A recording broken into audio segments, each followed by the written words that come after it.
We on?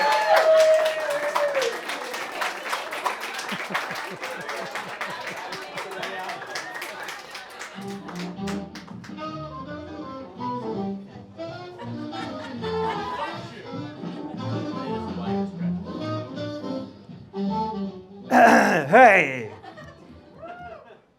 So, I'm thinking of that movie Saturday Night Fever, where the guy's going, "It's happening! It's happening!" That's how I feel right now. Someone told me corduroy's back in. That's not why I'm wearing this. Unless my father is more hip to this stuff than I am, because he bought it for me. Matches my shoes. I did buy the shoes, and they got ruined the other day by the rainfall. But as Billy tells me, now they look like wingtips. I don't mean to be doing a stand-up routine here. I am not a fucking comedian at all. But there is like a stain, as you can see, right at the front there. But they do look like wingtips. How many people have been to this show? Okay, that's 22 people. So, well, if you haven't been to the show before, nothing to be embarrassed about. It's just conversation. It's conversational jazz. And so I try to get people who I think I can have a conversation with, because that's all it's going to be. I try to do some homework. But when you know someone, you don't really need to do any research. You have all that personal history to fall back on. So hopefully that's what will happen tonight with at least one of our guests, because it doesn't know, Billy also will book guests that are unknown to me. But then I get to know them beforehand. I try to do my homework. I never did it in school. I try to do it now. It's a little late, I guess, but to be doing homework. But Billy, should I say something about our guest who might not? Yeah. I have to say, one of our guests, Michael Shannon, is working currently, shooting, probably as we speak, Boardwalk Empire. And he's in Yonkers right now. And he may get here and he may not get here. Just in case anyone was here to see him specifically, that's what's going on. And but in the meantime, we have some lovely guests. And our first guest is somebody that I've worked with a couple of times and that I've known for a long time. And I know her, and you know her. She's currently on a show called Orange is the New Black.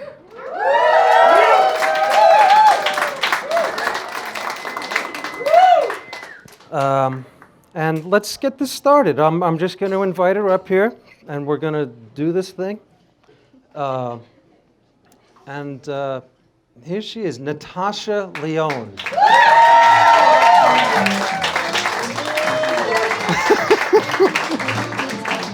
This is your seat right here.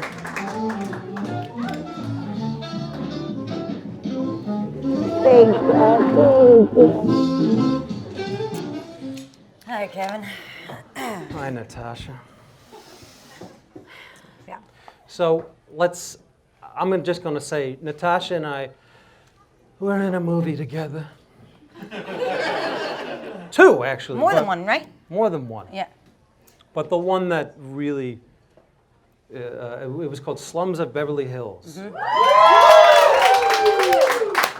Isn't that great? It gets applause. It's like it's It's a great movie. I mean, I it's did a not legitimately know good then movie. that it was like gonna be so rare how hard it is to make a movie that really holds up and that's decent and people like. And I mean, so many movies I made.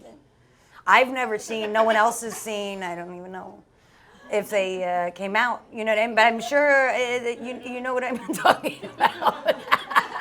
I get it. But get you know what I mean? Like, because especially at that time, it just felt like movies were getting made and you'd be in them and there would be some element that was really promising that would like indicate, oh, this is worth making. And then they just wouldn't come together that way. That is a really rare movie. Like now there's enough time has gone by that can look back and sort of, be proud of it rather than be like, I like to be very like shameful about most things that are current, especially. Yeah. You know what I mean? Yeah. The director went on to make at least one other film that was equally great. I think called The Savages. Yeah. And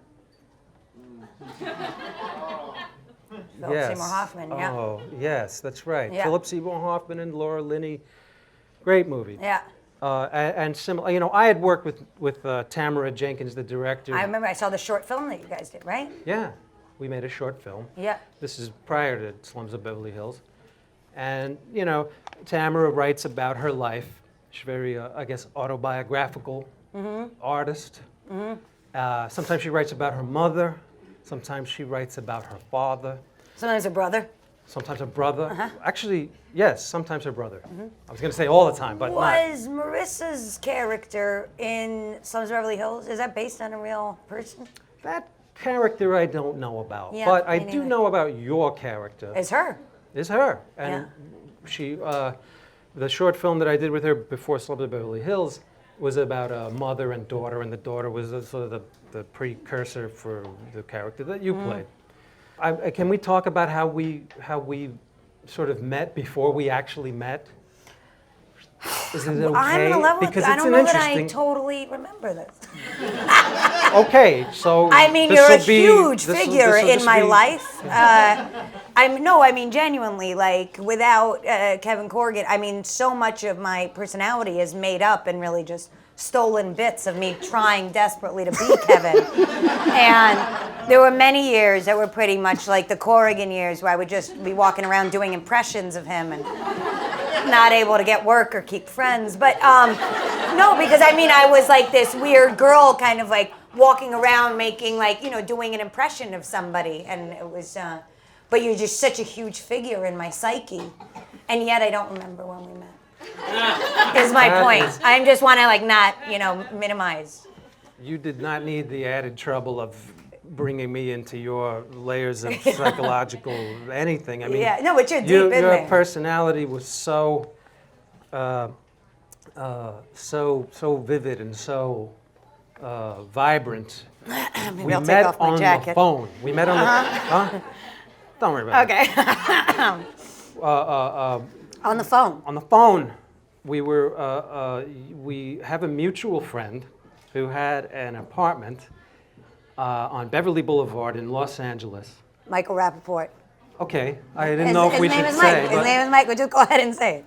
It was Michael Rappaport's apartment. I had just. He used to say "chilling mad hard" on Beverly Boulevard, but with a thicker accent. That was right. It was always about that. It was the '90s, so a lot of you are too young to identify with what that means. That's a blast. I remember it was always hadn't like thought "chill about that mad hard" either. on Beverly Boulevard. Chill mad hard on Beverly Boulevard. That's Yeah. right. And there was like a Tribe Called Quest mixtape in the car that I borrowed. I borrowed that car too. Yeah, and there was like, remember in the bathroom, all the Raging Bull pictures, all the black and white photos that Yes, surrounded yes. that weird circular bathtub? Yeah, Raging Bull, Rocky, Mean Yeah. Streets. I did GHB in that bathtub. Yeah, anyway, but the A lot happened in that house. Yeah, that apartment was bonkers. I saw The Deer Hunter for the first time in that house. You showed me many movies in that house. Any that you? Well, I mean, it was Think The of- Deer Hunter, but I'm trying to think, it was like, it wasn't Poppy. Did I show you the Deer Hunter? No, I don't know that you showed me The Deer Hunter. But I was obsessed with the deer hunter during the making of that movie. Of Slums of Beverly Hills? Yeah, and I was always like walking around being like, ba-dum, ba-dum, ba, you know. And I was also really into doing push-ups before things. Am I remembering this differently? No, yeah, I remember, yeah. But I remember I had spent, my tenure at the Beverly Boulevard. You were there, that was 1997. Yeah. I was there from 96 to early 97, so right before you moved Yeah. in. I was the previous tenant. Yeah. There were like strange noises, plumbing and, pipes and heating and all kinds of things, noises that would just sort of freak you out if you lived there. And we talked on the phone, and you were living there. This is like a year later now, after I kind of left. And I remember being on the phone with you and hearing all of those noises over the phone and saying, yeah, oh, hey, are you in the bathroom right now? And I was usually there, I guess, taking rolling calls. No, I mean, it was a great place because we were these, New York actors back when that, meant something. And we would have nowhere to go. We would go there displaced trying to get a job, and he had this apartment. And so we would right? It was sort of like a real transient, you got to do time there. That was the place. Yeah. There's always a legendary place, in the early 60s.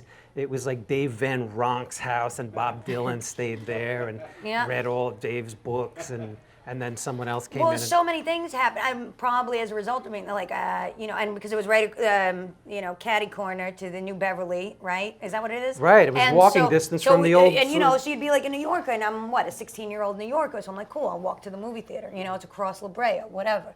And then they had the Cassavetes film festival happening. So I remember just being, I was 17. I remember being 17 and then sitting in the back of the theater at the New Beverly with a brown paper bag and a whatever 40, what have you. And then I would I watched all of it, and it was game changing. My time on Beverly Boulevard, because just watching it, and then Mike had in the house that Cassavetes on Cassavetes manuscript. Yeah. And so and it was it was as though Cassavetes had sent him a copy before publishing it. I mean, it wasn't that, but it was just that it was unpublished. And so it was just reading that, and you with the movies and the talking, and then the whole experience was game changing. And Alan Arkin, and it was just a huge, shaped me so much. That home time. I remember the acid. Yeah. It was mushrooms. It was a sort of a special place. Yeah. At a certain time. I remember the honey baked ham across the street. That's not there. It's not there anymore. I don't know. Maybe it is. I don't. You know what's out of business? What? El Pollo Loco. Get the fuck. Yeah. Get out of here. Yeah. Is this on network television? Oh, wait a minute. I'm thinking of El Coyote. Now that's there. I remember talking to you and thinking, I'm on the phone with Kathy Moriarty from Raging Bull, and I can't believe it. And we talked for 2 or 3 hours. Do you know what it occurs to me? This is before we ever met, in person. It occurs to me now, and thinking about it, just because I just read that Rita Moreno memoir in Mexico. Where I spend the bulk of my time. and she talks a lot about her romance with Marlon Brando. And it occurs to me that you probably really that for a 17-year-old me speaking to you on the phone, Brando, I guess, was famous in her mind anyway for taking these 20-minute pauses on the phone while he was sort of thinking, but that the pauses were so meaningful to her, she understood what they meant. And later in life, she gets married to a nice Jewish doctor. And she Brando would call and check in on her and whatever, and they would be on speaker. And when he would take his sort of Brando-esque pauses where he would sort of get his thoughts together to say the next profound sort of, spilling whatever it was, her husband would look at her can you get a load of this?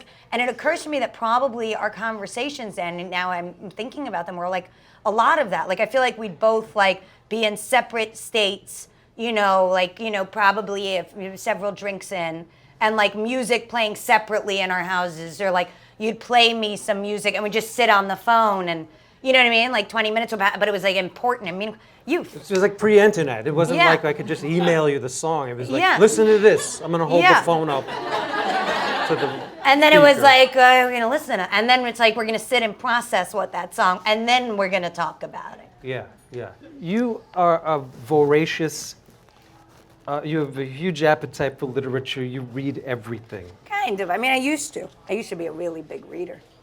I read an interview with you recently where you took the interviewer to St. Mark's Bookshop, which yeah. also doesn't exist anymore. No, it's really gone? Well, not where it used to be. It's still there? Okay, all right. They Forgive tried me. to Sorry. shut it. I feel like I've been on many email chains about like Save St. Mark's Bookstore, right? It's got saved. Does anyone know? Did you Just go? checking in. Did it get? It did, right? Okay. Where? That's right. It's going to move. Technically not. They're not going out of business, but they are moving from that Okay, old so yeah, location. no. I remember, yes, that guy Marshall, and he was really into young adult. But he was like, you would love the Hunger Games, which it turns out he was right that it was a real sensation of a book. I guess I've not read it, and he had not read many books that I was interested in. And so. you bought him a book too. Which book did I buy him? I can't remember. I'm looking for it. All right. But you talked about a Thomas Pynchon novel that was like 100. Oh, yeah. No, 1,000. Against the Day. Yeah. Yeah. And you it's a said, great book. I am actually a person who's read this book. Yeah. Well, I took a lot of downtime, as some of you may know. But And, some people take downtime and they don't read. Yeah. Well, luckily, I think when I really stepped away from life as we know it, I did not even have a computer.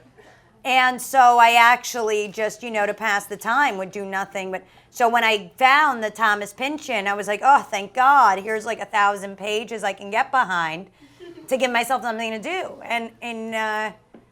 But and I've read other large books. But I do like to, but I'm not, the thing is I did not go to college. I was an early admission to NYU. I had a lot of promise. I skipped my senior year of high school, and I was going to be a film and philosophy double major. I was really big on like T.S. Eliot at the time, and Bergman. I was a teenager, and then I didn't go. So I think that like oftentimes I'm reading things or going to the film forum and watching everything, but a lot of it is just because I don't, I can't.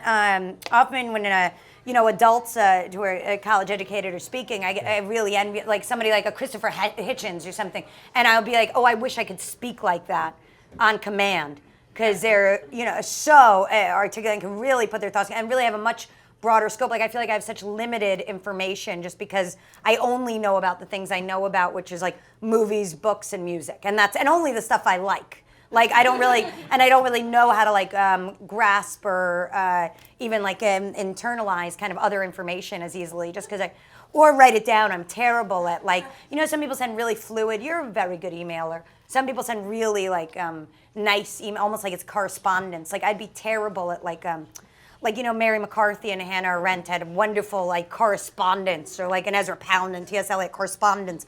I'd be terrible at that because I can't really write. I hear a to lot save my life. Yeah, no. No, but I mean I can't. Like I write like see ya later, like XX. I know. You know what I mean? You do that, but that's like people have like different. Yeah, so I have my skills, but they're not. And so I'm just saying that I think I was reading a lot of things because it's like to pass the time and I heard a lot of people go, yeah, like when she mentioned all those writers. So this is a very literary crowd.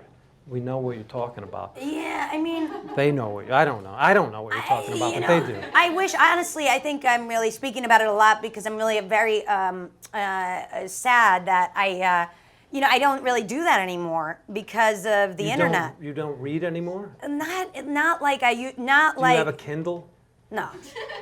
No, I mean, I still travel with many books. But when I, What do you mean get you don't do there- that anymore? Well, I just mean like I don't feel like I read them in the same way that I used to, which was like with that hunger of, I just, like that real hunger of like, I have to shut my brain off. You know what I mean? And so like the same way you would listen to music really loudly, or you would, you know, maybe watch a movie and be able to escape. Like I feel like I used to do that with books, and now I just am like Googling, or I'm like on the Daily Mail or something. And I'm like, it's such a waste that how did my energy end up, you know, because I used to really, I think it was, I was probably, maybe, I don't know if I was a happier person necessarily. I mean, I feel fine, but I just feel like even talking about Thomas Pynchon is like talking about somebody that I wish I still was in a way. You know what I mean? Yeah, one guest that we had on the show a few shows ago was Jeannine Garofalo. Yeah. And I remember her saying in some interview that, you know, she's a reader, and she said, you know, it's the value of having that is just like it's invaluable. It's like, because if you can do that, and if you can enjoy that and find pleasure in reading, that you will never be bored ever. Yeah. Because you'll always have a book on you. Is that something that I mean? What is? Well, that's the other thing is I always used to like walk around, you know, New York, and like I'd always have a book in my back pocket. Like I remember there was like a stretch that like for a while it was like the Rasputin book, you know, and then there was like a time when I would walk around with like the Norman Mailer, like The Fight, you know, and I would like sit on the subway and just like open it, you know, and it was kind of like, it was sort of like having a cell phone, like I am armed against the world, like this is my armor, like, hey, don't fuck with me, I'm the guy who's reading this Norman Mailer book about Muhammad Ali, you know what I mean? So if you want to pickpocket someone, choose another guy, you know, and like now it's just like me and my cell phone, and what a bummer that is, you know what I mean? Because it's not like, I mean, how many pages was I really reading in any given day when I was like, you know, taking the 6 train or something? Probably not many, but, you know, instead now you're just scrolling. You're spending your life with the scrolling. It's really, such a shame, you know, what the heartbleed epidemic. What are you currently reading? I'm reading this book, The Lonely Life, Betty Davis's autobiography. Is anybody, ladies? No? Maybe you might like that book. I mean, it really starts with a bang. She's like, the day I was born, there was thunder and lightning. And you know what? God was right. Like, I mean, she is a firecracker and unashamed. Like, very different species. And like you? No.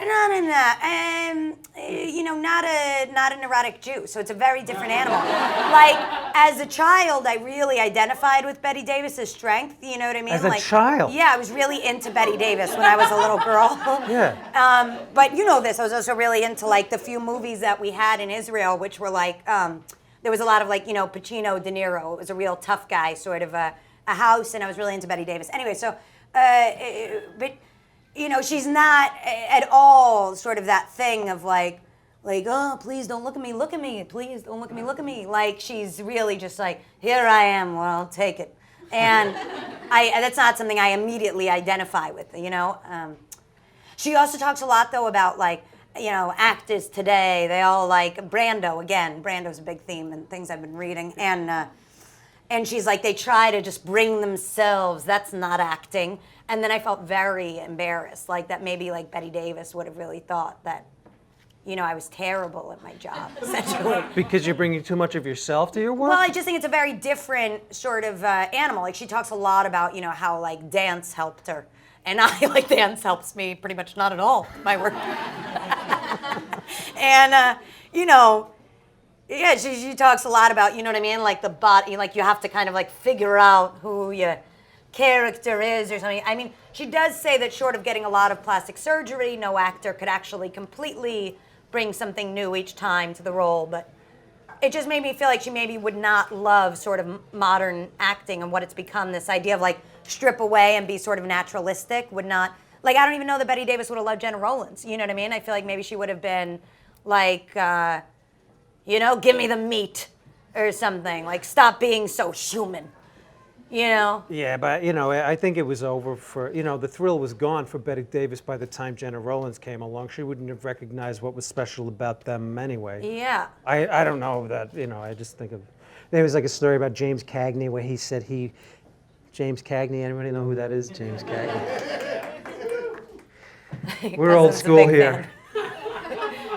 He said, you know, he decided to hang it up when he drove through the gates of the Paramount lot and he didn't feel the thrill anymore. And he just stopped. A lot of actors today, they get to that point, I think, and they don't stop. Yeah. Or they talk about stopping and then immediately return. Yeah, because they need the money. Yeah. Well, we're living in different economic times. Yeah. Yeah, and we're also, not, guaranteed picture to picture. Like, you're going to make 7 and burn yourself out. And, we got to go get those jobs. So there's a certain. You got to go get it. You have to stay vigilant. You have to be, due diligence. You think you sort of make the effort that you have to make over a period of time, and like, I've done what I've had to do. And then you still have to keep doing it, as you find out. Well, it's also very different. I mean, I think there's a big difference between like being a proper movie star and being an actor. I mean, there's a huge difference, So it's like, the actor can kind of like get sort of burnt out or whatever, or really, dissuaded by, their profession and how difficult it is and whatever. Whereas probably the movie star is like, I'm just so exhausted, from just having to be me all day and like, whatever, like movie star problems. So maybe that's why they're more like into like retiring all the time. But you know what I mean? Like, because I'm just saying it's different. Anyway, Billy. My manager, whenever I have a problem, he says, it's champagne problems. Is it though? Is it? That's what I say to him. Is it though? I mean, at a certain level, it's like, you're human. It's, pain is pain. Is it all have to be a champagne kind of a pain? I don't know. Yeah, I mean, we love rock music. We love Lou Reed. We love Lou Reed. We love Lou Reed. We love Lou Reed. Yeah. I remember we were texting on the night that Lou Reed passed away. And I went to Manitoba's in the East Village because I was like, where else am I going to go? To where else is it going to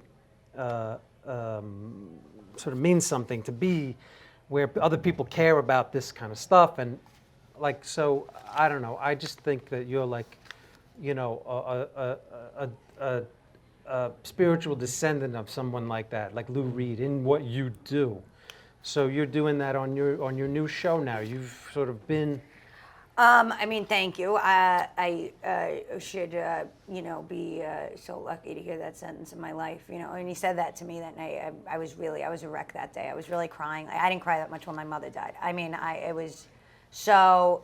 I don't know what kind of like transference situation I was doing with the Lou Reed of it all. I'd met him through Hal Wilner. That's right. You met him. Like a month before, and I'd spent like 6 hours with him where he played me like all his remasters, and we kind of like cried and like shared a box of tissues and like He it was like cried a too? whole thing. And he had like summoned me because of Orange Is the New Black. I guess he was like a big fan and was watching it in the hospital. And since Hal and I were friends, and Hal's great. He does. Did I just say this? I don't remember. I got stuck thinking about Lou. Hal does all the music for Saturday Night Live. He's a really like sort of seminal figure in general, and a legend in his own right. And anyway, it was just like the fucking heaviest day of my life. And I'd actually come from doing like I was in the early promoting of Orange Is the New Black, and so I'd come from earlier that day doing The View and having this experience with like Barbara Walters, where it's like I'm pretty open about talking about whatever my shit with the drugs and et cetera, and it was just so weird because on the one hand I had this interview with this woman who was like like I'm happy to talk to you about whatever, I'm an open book, but like listen lady, like don't make me the victim of my own fucking life here, and like I'll happily volunteer it, but like she was like crack cocaine, child acting, why, and I was like whoa, and then, so I go from that sort of jarring experience of like, okay, showbiz is so creepy, and into this other, and then I literally go from there down to Bank Street over to Lou's studio and Hal's sitting there, and have this completely other experience of what sort of the magic possibility of what this business can be like, of talking to Lou and Hal about that, which just felt totally fucking different. Because it was, we're gonna die. And it was just bananas. It was it was with the heaviest sort of showbiz moment of my life was like the idea of getting to spend this time with Lou, who for me was just is such a massive figure of like every in many ways like every terrible thing that ever happened to me and every great thing that ever happened to me is like Lou Reed's fault. I feel like and he validated that just by being it must summoned. have been a Yeah, like tremendous it just sense of felt like validation especially like as somebody who had really like walked away voluntarily sort of from everything essentially. Like the Barbara Walters thing was very much like, oh yeah, that's right, that's why. Like this thing is so fucking weird and minimizing, and just like creepy and manufactured, and then going over there, and it was like, oh yeah, there is a reason like why you kind of do this stuff, is it can be also very, like lifeblood or whatever. So that was great. Well, as they say in, I don't know, I mean, the spirit in him bowed to the spirit in you, and it was fucking insane. I couldn't believe that. I couldn't believe that I got to meet, and then so I was just really, I took it very heavy when he died. I really,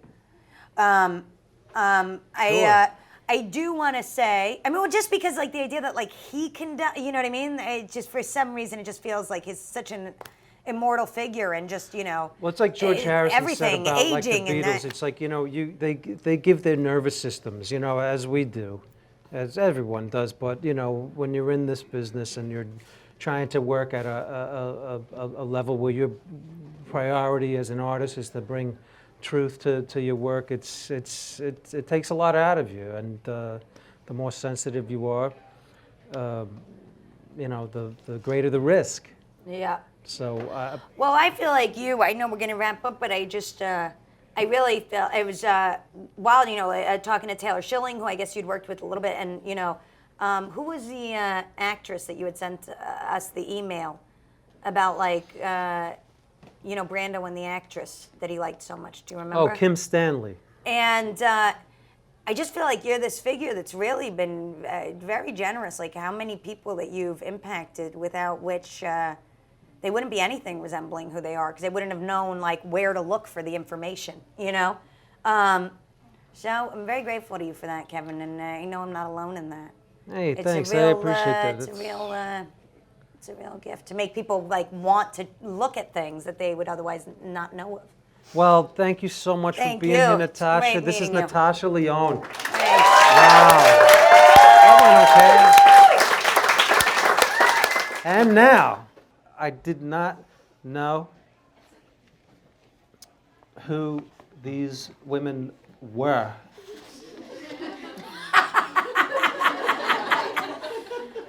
4 days ago, and now I just feel like I know them. They're on a show. They're incredible right now. young people. Yes, incredibly young, and I know them now, and you know them from the show. They have a show on Comedy Central called Broad City. There you go.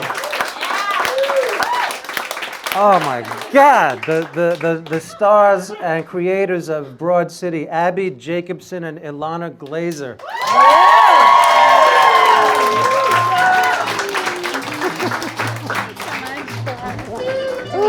So much. Can we hug? Yes, absolutely. Oh, you took the far seat. Wow. Great interview, Natasha. Look at You guys, that was so Wow. inspiring and real. That was. and I was like, I New don't York. have anything good to say. It was like, I haven't lived, I'm a piece of shit, an empty piece of shit. You guys are wildly talented, incredible young people. Incredible. Big fan. Yeah, I mean, come on. That's Insanity. Now, do you feel like you have nothing to say now because you say so much in the show? Like, what part of your real life is left to talk about after you reveal so much in the We show? always These are worry. drastically different characters that we portray on screen. Abbi! Abbi, stop. Very like us, they're very similar. But we always worry that we don't have enough to say. We like got to the writer's room this year and we were like, we're empty trash bags. Yeah. Right? It It's was like- like nerve-wracking. You were in the writer's room today working on season 2. Yeah. Now, has all of season... How exciting is that to, It's crazy. Do you find that you're kind of like, oh my God, Well, you first of all, you had the web series before the Comedy Central series. Yeah. Now, how did you feel like I haven't seen the web series. Did you end up sort of borrowing stuff from the web series to bring to Comedy Central, or did you just wipe the slate clean, start from scratch? I mean, some little bits some stuff like last season, we like tried to do for this one thing, for example, really just refilm it. It was a great webisode. Let's just really refilm tried it. to recreate it. Garbage. It sucked. It was like It was like a waste of it was like a so subway much money scene. that It like was production like such costs. bullshit. Um, So many other people involved. It was like, why did we do this? And it was like because it was such like a magic little moment of us stealing a shot in the web episode. It was about the stealing. Yeah. So we try to use it as this. It's like this. It's like It was this subway. It was a web episode where it's about, you guys are all New Yorkers, obviously. It was about going down in the subway.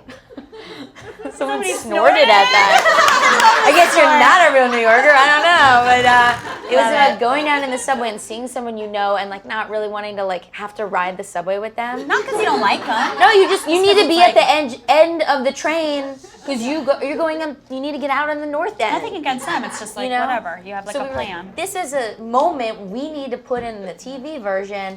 We really tried to do it. It just really didn't work. It was like, so when we were filming it, it was like, oh man, it was like, oh, so stiff and cardboard. How often do your ideas not work? I mean, that didn't work because we were like wedging it in. Like that was like, after that we were like, no more of this. But I think like for the most part, we weirdly get to a place, we've never written for TV before. You know, Comedy Central. It's weirdly letting us do this. We're like doing this, and I think smart of that's them. what makes the Sorry. show. I read it. There was some interview where you said that once the show got picked up, you went to the book to Barnes and Noble to get TV writing for dummies because No, we did it before that. we wrote did a it a pilot little bit before we before sold that. it, before we met Polar. We you and were like doing just it. doing it is like the thing, But When did you meet Amy? we asked her to be in our final webisode. So she, May 2011, and we had studied at UCB, that's where we came up, and she founded that theater in school. So we got at her to be in the finale. But you hadn't met her at UCB, I'm so sorry. No. Never. Feel free. And we Feel like free. got a friend of ours Love to this. ask her if she, like, we knew we were ending the web series, and we're like, let's just get somebody cool. And we're like, Amy, we're like, that's like there's no one else like above And that. that's when she found out about you guys? That's She amazing. actually had seen it, which was crazy. No, That you guys was don't like- even know. Like, that was the day. We were just doing the web series. That was the day where we were like, good die happy. She's just doing the web series with us. I like And then we wrote quit this part my where she job. has to say, we wrote her to tell us things like, live your life, girls. Like, if you watch this web episode, it's just Amy Poehler telling us, like, What we live want it, here. do it. It was Live your crazy. dreams. Yeah. We're like, we like loved it. It's like, Now, this please. isn't where she trips over the box of oranges. Yeah, is it? yeah, Oh, exactly. is that? Okay, Yeah. okay. That's the first day we met. Yeah, and then she directed the finale Yeah. of the first season of the Comedy And she Central. had been in the final webisode. It was like so full circle. It was chilling. Truly chilling. And she directed the last episode too. What was it like being directed by her? Was she more concerned with the camera department, or was she engaged with you? She was the most, I think, like actor-centric director. She like knows what an actor wants to like hear and think and feel and be challenged by. She was really good. Yeah, and it was like the perfect episode for her to direct too, because we had this vision of like these stylized shots that we collaborated with her on like forming. Like, we get high in the episode. Whatever. We get high in fucking every episode. But we get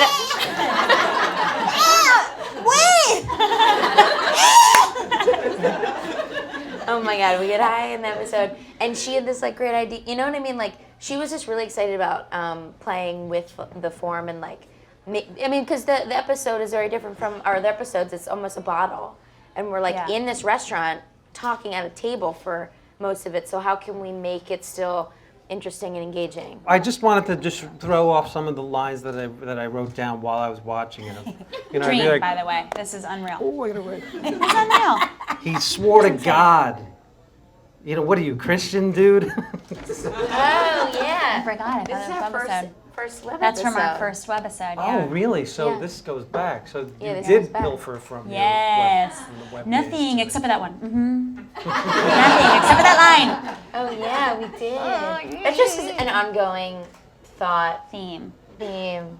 Like there's a lot of you know. No, it's not. We like I always wonder when people write about themselves and they or claim to write about themselves. I always wonder how much of this is really coming from your life or not. So there were things like, you know, like slide and glide.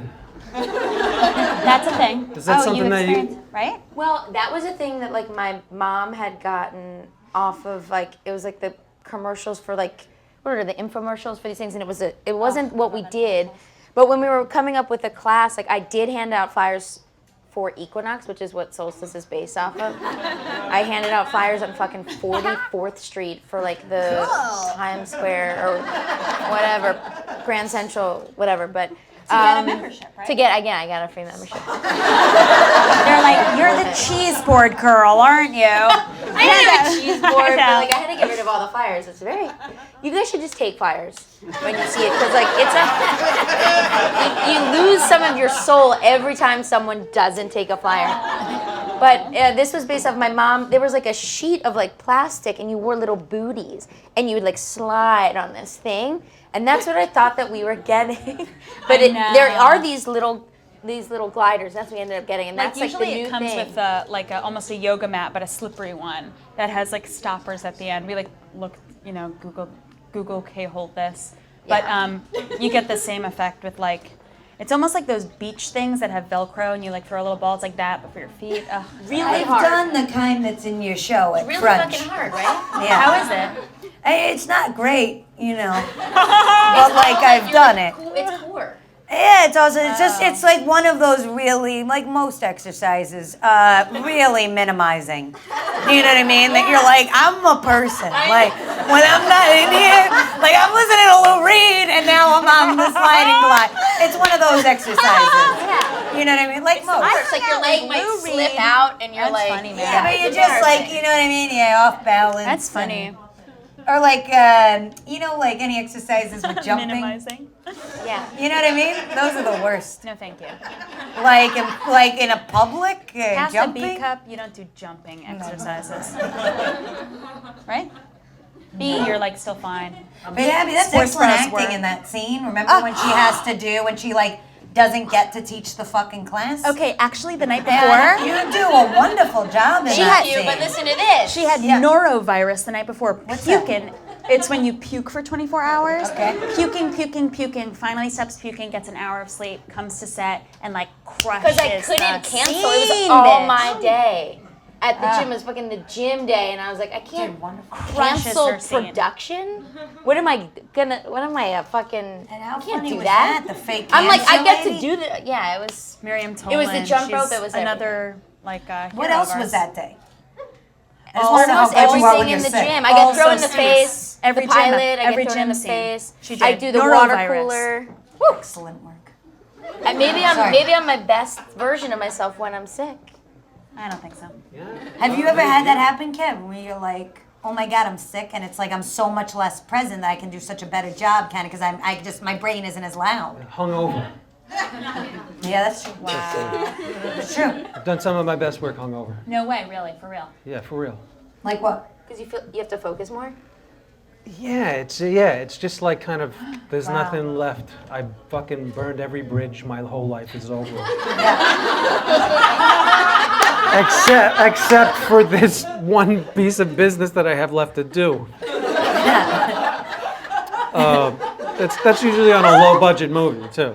Yeah. I'd never get away with that on a, you know. Now that you've been the creators, you've been in control of the content of the show all throughout the web series. I assume you didn't have like guest writers on the web series. Now you have writers coming in to sort of help you, you know, to offset the pressure of like, you know, banging out all these scripts. make you feel like a loss of control, or are you apprehensive about that in any way? We make the hires, so it's pretty comfortable and creatively encouraging. We're not like, because Comedy Central like gets it. Like it would be so dumb and like flat and like wrong if it was like, you gotta hire this guy who worked on whatever. It's like, they like so get it. So, Wow. it gets to be like deeper and deeper and deeper into this voice in this world. And so far, we've hired people that we knew because it is like really based on us. Yeah. So it would be like backpedaling a lot if it was like, hello, welcome, I'm Abby. This is, like, It'll be like in the especially room, it's last like, year. oh, Abby, this thing that you say, and you're like, oh, I say that, or like Ilana, remember this one time you said, and it's we need our writers. And this is another one. If you train your eyes, you can see their religion. Now this is when they're watching the basketball courts on Waverly or down on Houston Street. Yeah, West 4th. Yeah. Or West 4th. How can you tell? I mean, just through the outline on the. If there's a head shape, or just it continues in the same line, right? Is that Wait, the, that I'm like that telling you how to scene tell? was like maybe the most fun scene. Amy, that's in the finale. Amy directed that scene, obviously. And those boys had so much fun. Oh, right? they had That's so not much fun, but she was like, guys, you gotta, and they're wearing prosthetics, like, and Not she's like, even- guys, you just gotta go like this. Hold the ball and just go like this so they could like. Amy's telling them. Yeah. So that was like, She needed to create more movement. They, like- there wasn't enough movement. our props people are like taking it so seriously, and they ended up doing, those like weird, like almost like pocket pussies that turn inside out and inside out and inside out, and they're filled with like sparkle Or it's gel. not even a pocket pussy. It's like a weird like balloon that like slips out of your hand. Yeah, no, it's not a real pocket pussy, but it's like a pocket pussy. That I meant Oh genuinely my god, that's like. fucking scary. Is that really a pocket pussy for like a kid? Oh, I just said it's. You know what I'm talking about? Yeah. You Yes, get them it at is. carnivals and stuff, It is right? like a janky pocket pussy for a child, but not a legit like fleshlight for an adult. You know what I mean? I hope we're then not they- giving anyone any ideas. But then they put like strings through that, and then around the guy's waist, and the guys are like really like doing it and doing it. They were so. we were also right across the street from like a row of sex shops. They got on 6th Ave and 4th and West 4th. They got like these like giant It was dildos. perfect. Not good enough. Not like weirdly not as good as the pussies. Who is your location scout? Like, you guys have the best locations. Joey Seavey, Long Joe Island Seavey. native. And now Long Island. Is He's that the best. is that something that you're aware of and that you're kind of? Oh, yeah. Do you give him notes, or do you tell him, can we get this place? Are these locations places that you've dreamed of shooting before, or is this just him finding cool places? Like to that shoot? scene, we were like, we want to shoot on those basketball courts. Okay, like yeah. that is like He's always like sweating and like sort of like on his collar, Joey Seavey, Yeah. but he like makes it happen. And a lot of our, a lot of our stuff is based on really specific locations. Like one of the episodes is like, we go to Grand Central, we go to Penn Station, we go like Chinatown. So we have to like, go to those places. Yeah. But they managed to find like the best little nooks and stuff. Oh, it's I so actually, good. watching that show, you really are like, oh, this is why it's so great to shoot in New York. I mean, it really, Absolutely, because it's yeah. such a, it's a totally different animal. Like even like that episode where you guys go home with the DJs, and it's like, oh, we're gonna fuck you. You want a fucking four-way, right? So that would be a totally different kind of a episode if that like took place in whatever California or something. It would just be like, oh, this is really creepy. But in New York, it's like, oh yeah, this happens or something. You know what I mean? Like it just somehow loses its like, grossness or something. It's just If so that happened in like special. Wisconsin, you'd be like, I'm gonna get what chopped the up. fuck, I'm getting chopped right? up I tonight. don't know what And I was happens just like, there, yeah. but And the walk-ups, you know what I mean? Yeah. The whole I just bit. have to say, as a lifelong New Yorker, I'd love I love that part of the show. That every time, So crazy to hear you know, you cut to a new scene. Yeah. It's like It's like another just, great I was just scene. there. Talking about- I was just I can't there. even. Yeah. I was just there, and that happened to me. I gotta You know. say, the use of Washington Square Park is mind-boggling. I've never really thought of it as like my park. I've always thought of it as is it like a young people's park? Because I've always been like a Tompkins Square kind of a park, or do you know what I mean? Have you spent a lot of time in Washington Square Park? Sure. Really? Because I always think of it as like the NYU a little bit, that park. But you guys make it feel like, you know, whenever like Hannibal Buress shows up or whatever from behind a bush, you feel like it's like, oh my God, it's like a brand new untapped park. You know what I mean? That's incredible. Thank you. And you know what I'm saying? Like it doesn't Yeah, feel yeah. like a tourist You know, park. so It feels like the chess park. You've liberated it from It's- the lockdown that it's sort Yeah. of overcome it in the past few Which years. is a It's like- shame, what with the art Yeah, and yeah. Crazy. everything. I went to NYU, and like when I was in NYU, I was like, this is gross in a way. Like it's just crazy. Like I don't know. It's like a tanning salon for NYU students or something. It is. You know what I mean? Like It's like a Babs. Yeah. it's like a hot young rich people baths, and it's like I like to watch, but I want to like sit in there. You know what I mean? I met my boyfriend there at an Angela Davis rally during Occupy Wall Street in Washington Square Park. Yeah. Oh my God, that's Wow. Ilana Yeah. in the character and real life's dream. That's amazing. And an Angela Davis rally. Yeah. That's incredible. He's a winner. That's incredible. I met my boyfriend in Washington Square Park. Did you actually. really? I was like cruising. Oh, is he David? Is your boyfriend David? Oh my God, I'm totally fucking your boyfriend, but I live with him. This is complicated. I'm going to go to Washington Square Park tomorrow morning. I'm hitting that around. age where if my boyfriend was fucking with you, I'd be like, that's fucking a great job, pal. I'd be like so proud of him.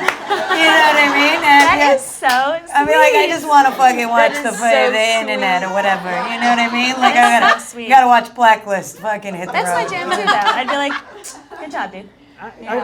I just wanted to ask, you know, Hannibal Buress, the comedian. Yeah, give it up for Hannibal. Young legend. He's credited with being a consultant. What does that mean? How is he more than just an actor on your show? He infuses himself into the character and influences our voice. He, you know, we like think a lot about him for Lincoln. Yeah. And also his Hannibal is like awkward and random, which is like cool and hot, and like has been for 10 years and will be for 10 more years, and then we'll all be out of jobs, you know, or something. But you know, our styles sync up. We talk about him like in the room, you know, and think about his like bits. We've been talking about his stand-up. Yeah, Hannibal. I met Hannibal at this thing that at 92I Tribeca. No, Which, we met him at Parkside doing improv. oh, but that was so long. Oh, yes, I did meet him there. All right, we met him. We were doing improv at Parkside Lounge, and he was new at stand-up in the city. It was we like, were like, what the fuck is your name? this was like you know? 2006 maybe, and he was had just moved from Chicago, I think, and he was like on the same night as us randomly, and then we met him again. We were showing an episode of the web series at this little film festival at 92I Tribeca that used. Is it? Did they fucking close The that? Tribeca's closed. 92Y Fuck exists. fuck that. But Jay Stern and Victor Vornado, Victor Vornado's a New York director, had this Iron Mule Film Festival. And we were like so pumped to be in this thing, and Hannibal was there one night and was like a fan of the web series, and we were such a fan of his. And then, I mean, we pitched the show with him as Lincoln, and that was. It's pretty amazing how he wants more from the relationship, Yeah. you know, than you're sort of ready to come up with, you know, yourself, and Yeah. that he's just. Do a fascinating thing in that role when you think about that, like, you know, it's so great that he's, you know, it's you guys are the ladies, it's your show, so ultimately, like, the boy is in the girl, right? Part. Amy said that to me once. You know, I mean, like that's an interesting. Not about your show in particular, but just how that kind of works. You know, which is when a man ends up being in the role of like the girlfriend. You know, which is unfamiliar because is so you know for so many women, they're used to that as actresses, like that they have to be the part of like the girl, you know, like even like the greats, like well, no, it's a bad example, but I was just thinking like, you know, even Kathy Moriarty in Raging Bull or something is still like, it's, you know, it's De Niro's fucking story. And, you know, except for the stuff where it really gets very heavy, she's, you know, by the pool essentially. And anyway, what Hannibal does in that part of being so singular and like fleshed out and idiosyncratic in a character you've never seen before in your life, like completely stand on his own, even though he's essentially just, you know, your boyfriend, is it is pretty mind-blowing. The redheaded ex-boyfriend with the remote control. Tim Martin. He is incredibly Tim Martin. brilliant. Just that this dude is like gonna. Oh, he introduced us. Yeah. He introduced. That's how you met through him. How? Invited to this group. They were friends in a class. I was dating At him. UCB. And he invited us each to this group, this improv group. And That we were and me on. and my brother Yeah. to this improv group, and Abby from class. And we were like, you're cool to each other. And I thought you were Elias Shawkat. She thought I was maybe from Arrested Development. All you talking That's funny. She's like, she's gonna make For the my whole career. rehearsal, and then we go to the bar. Went to McManus after, and McManus. Yeah. On 18th. you know him? Yeah. Yeah. Great bar, great bar. And she was like talking about being from Smithtown, and we had like a mutual friend in common I went to college with people that went to high school with her, and I was like, this isn't. Well, I just It love turned out okay. Yeah, that's okay. Yeah, he's. And He's I love incredible. Yeah, he's great. I love that scene where you're saying, where he's saying, "Why don't we meet at that place where our souls met?" and you say, "Our souls didn't meet." He goes, "I know." And then he's that weird ending with the '50s music. And How he's the good was that song? Whoa! Right? great Free. I song. think they're all Amazing. dead. It was free. the musicians. How did so that- it's- We are very conscious of how much music Who costs is now. the music supervisor? This guy, Matt FX. Matt He's Feldman, like Asian Jew. What up? 22. He's 22. He's from the Get city. outta He wears like here, weird you know? clothes that only New York City kids could wear. Where you're like, is that a shoe? You know? He like looks. It's like he made like opening ceremony like hat. You know what I mean? Yeah, yeah.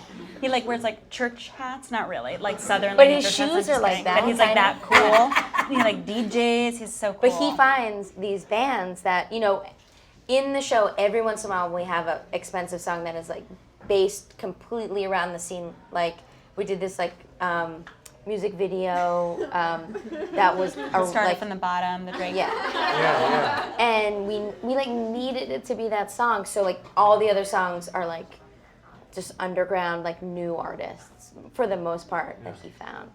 Yeah, he's pretty great, dope. and he does a series on the show. What is it? Broad, like about the music every week. It would be a like- video about the. It's like you know, funny, like yeah, the it's music about of Broad music. City, and then he'll explain where it's all from. yeah. You have things that you do on your own. You have the solo show that you did. Oh yeah, yeah. Camp, I did something, a show about camp a couple years ago. Yeah. Yeah, and that was that. Did you do that while you and Ilana were doing Broad City? Yeah, we did the web series, and I was doing the show, and Ilana would help change la- my clothes I'm behind laughing stage. because of that. I We like- shot the finale episode. We shot the day with Amy, and then drove up. I had like my mom's car because we were like, I had to store the oranges in the car. Like I went to get it was a whole thing, and we drove up to UCB to do my show, and we're like backstage, and I'm about to do the show, and I'm like, what are we doing? I'm like holding her shorts out because I'm like kind of good with kids. So it's like, you know, it's like dressing a kid when you're like a stage manager. It's like Yeah. one foot, the other. You know what I mean? So I did that while we were doing the web series. Wow, and you have a film, How to Follow Strangers. Yeah, that's right. Written and directed by Chioke Nasor. It's a feature film. You're the lead in it. I was Now, very lucky and you for were that you were opportunity. doing that also while these are like side projects. What are you going to pursue solo projects while you do Broad City, or are you completely committed to doing Broad City now and just being a unit? I mean, Broad City is the number one. It's like this beacon for us. But we have like a lot of solo things going on, and we find that we keep each other in check. Like improve, bitch. We gotta improve, bitch. Gotta improve, bitch. You know, and it's like, I'm doing this. Like, you're writing a script. Oh, I should write a script. Oh, you're doing websites. Oh, I should do. You know, I'm and releasing a single. me too. I have a clothing line. She's a clothing line. It's a clothing line. I like went crazy. Doing a sort of good prank, though. What? We all, yeah, we have a clothing lines, lifestyle shoe lines, blog and- like Goop, and you do a lifestyle blog like Goop. JK. But it's cool. It's like the stronger we are as individuals, the stronger our synergy is. We just want to do as much as possible before we hate the industry and leave it And die. straight up. Yeah. We all will. Well, on that note,